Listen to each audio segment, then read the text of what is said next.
पारा धनवा के धिया लोटा लगवावतिया पर धनवा के धिया लोटा रंगवावतिया।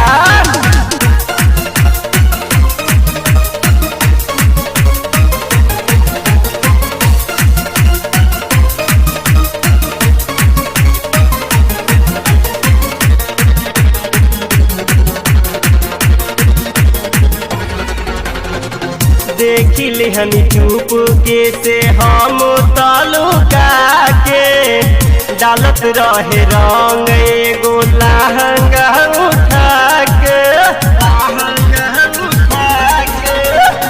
देखी लिहनी चुप के से हम तालुका के डालत रहे रंग एगो लहंगा उठा के।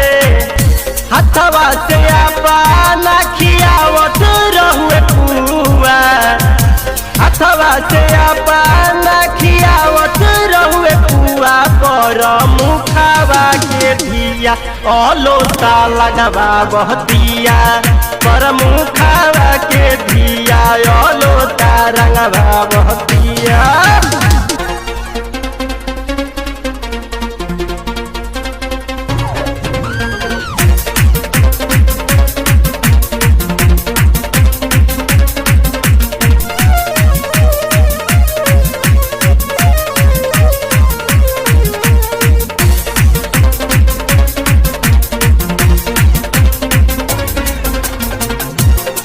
हम बताई काका देखनी अपना आँख से धैले पिचकारी रहुए और मुठा चाप के।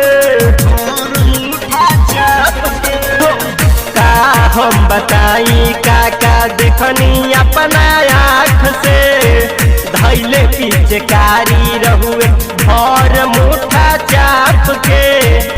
चढ़ली जवानिया में मजा लेत बिया, चढ़ली जवानिया में मजा लेत बिया कोटा दारावा के धिया लोटा लगवावतिया कोटा दारावा के धिया लोटा डलवावतिया।